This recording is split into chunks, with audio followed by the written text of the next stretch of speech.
I'm just talking right into the camera.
Okay.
Hello, welcome, Tabernacle.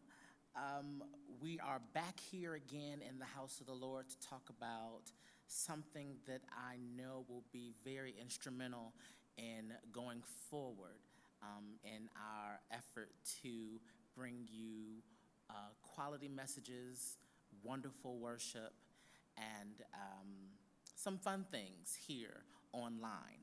So we're going to be talking about how to use Zoom. This is our tutorial on how to use Zoom.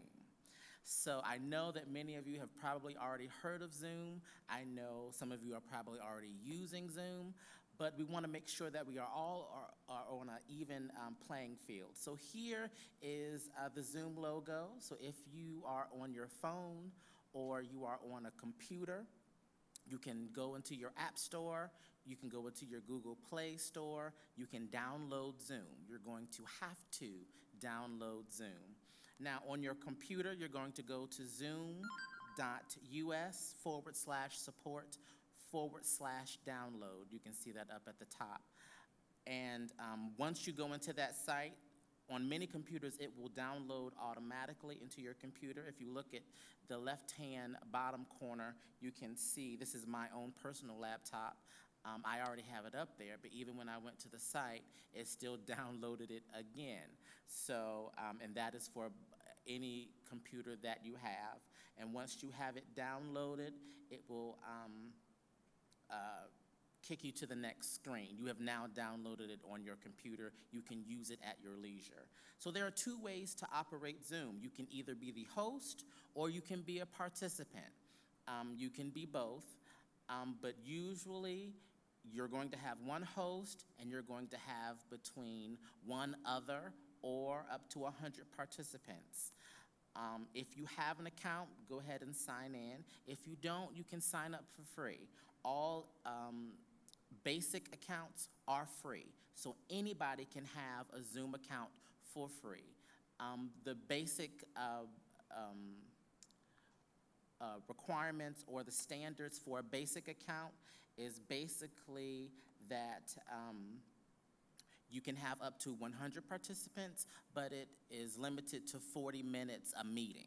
So if you would like to have more time with which to meet, you can spend a nominal fee to have a more professional account. That way it won't cut off after 40 minutes. So if you have the basic account and you want to be the host, you can sign up for an account, and what will happen is you can have up to 100 participants, only you as the host, and it will be only 40-minute meetings. After the 40 minutes has allotted, you will be kicked off, all the participants, and you will be kicked off, but you can go back in and start another meeting for another 40 minutes. But after 40 minutes is up, it will time out, and it will kick everyone off until you start another meeting. So you can go in perpetuity, but you will only be in 40-minute time slots. If you don't want it to cut off, you would have to pay for an account. So let's go to the next slide. How to schedule a meeting. So if you are the host, you can go to schedule a meeting. You can see the red arrow at the top. It says schedule a meeting. And you're just going to put in things like the topic. What is the topic of your meeting? Well, for me, it's a Zoom tutorial.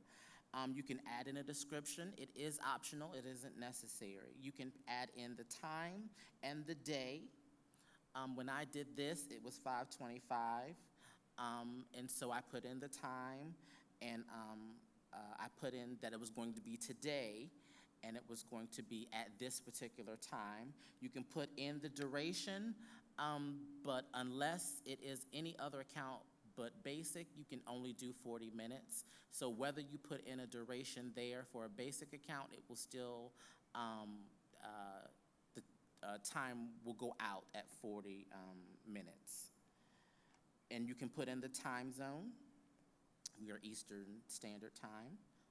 On the next slide, you can go all the way down until you hit save. On that last slide, it has more things that you can do, and at the end it says save. So just hit save, and it will put you through to this page. And what you're going to do, if you see in the corner, it says, if we can go back one slide, it says copy invitation. You have now, if you can see, the topic is Zoom tutorial class. The description is learning how to operate Zoom. The time is May 26, 2020, 3 p.m. Eastern Standard Time.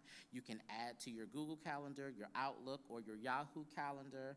It has my meeting ID, it has my meeting password, and it has an invite link. It has many things that you can go in and look at, and you can click of how you want it. But what interests us for this tutorial is what is circled in the red that says copy invitation. You're going to copy that, and what's going to happen is a dialog box is going to show, and it's going to have the link in there.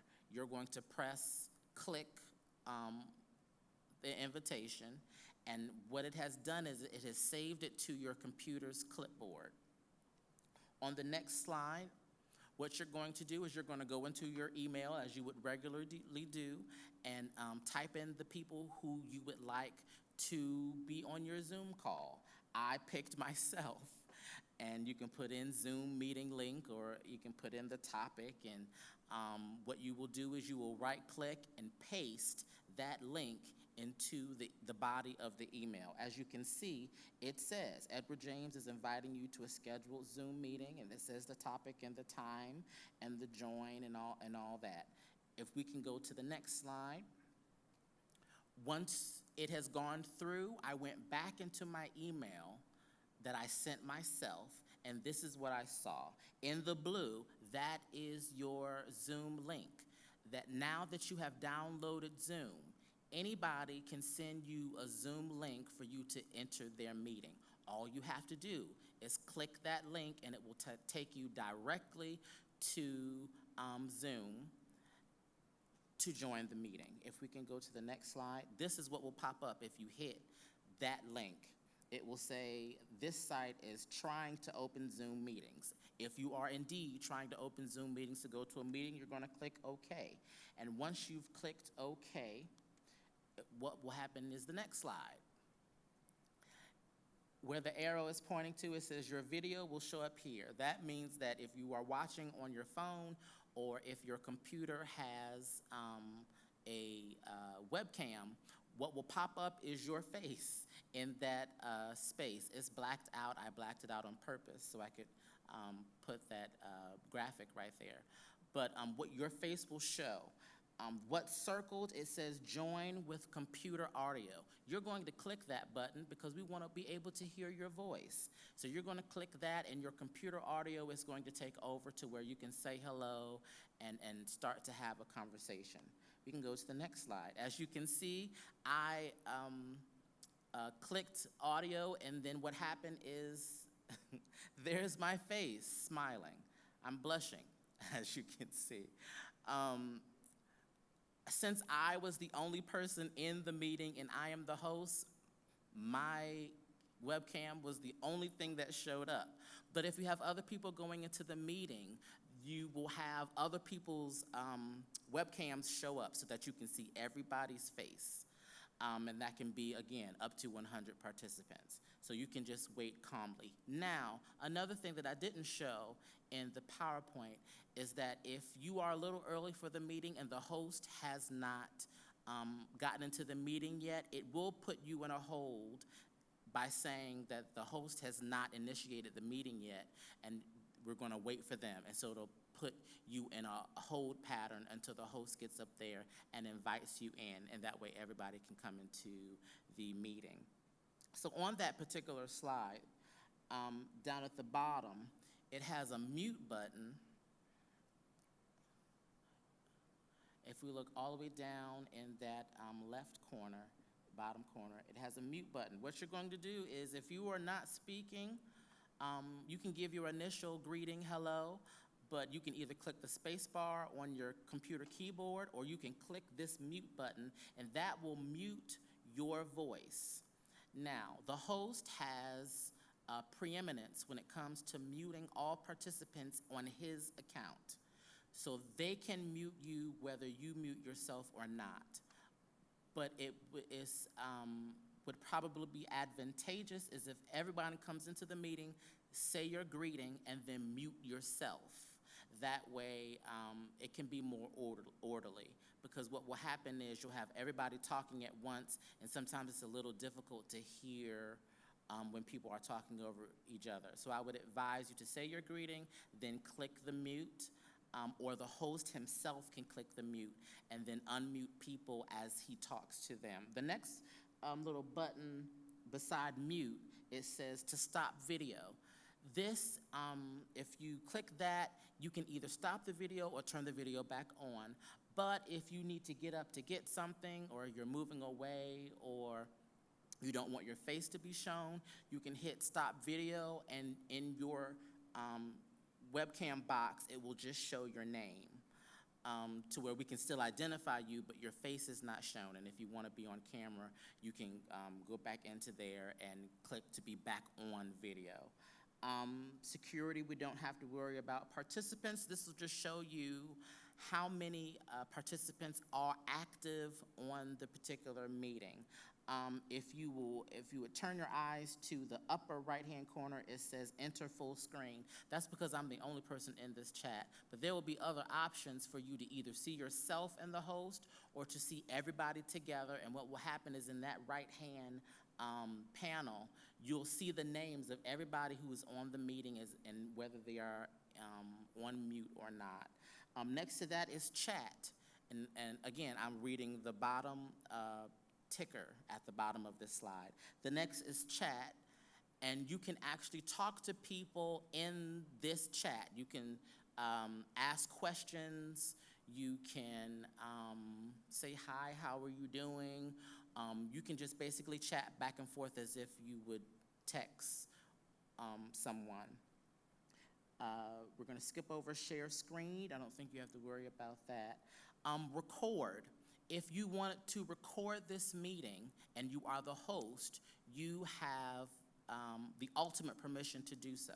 If you are a participant and you would like to record the meeting, if you hit record, you have to have permission from the host in order to record the meeting.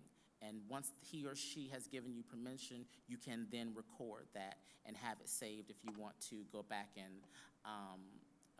into the meeting for future use. But you do have to have permission from the host to record the meeting. Next, it says reactions, and those are just emojis if you would like to give, such as the one that is covering my face. At the very end of the ticker, it says end, and that is when the meeting is over, or if you are leaving the meeting early, you can just hit end, and it will end your particular part in the meeting, and it will take you back to your regular computer screen. And that is basically how you use Zoom. Zoom is a wonderful multi-participant platform that has been incredibly instrumental already in companies, but I think it's gotten, obviously because of the pandemic we are going through right now, it has been really powerful in connecting people together during the stay-at-home order.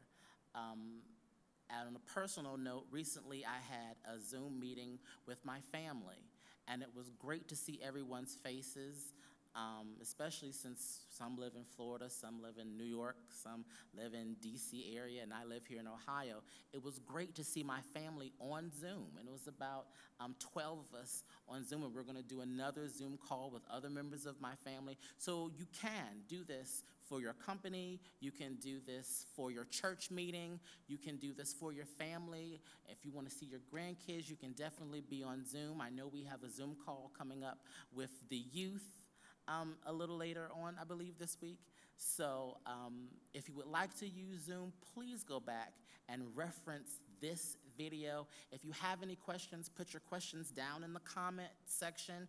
And as I leave here and we watch this back, if I see the question, I'll answer it and see if I can help you along if you have any more questions. But that is, in essence, how to use Zoom. So thank you for coming to the Tabernacle tutorial class about how to use Zoom, and I hope you have a wonderful rest of your Memorial Day and week. See you later.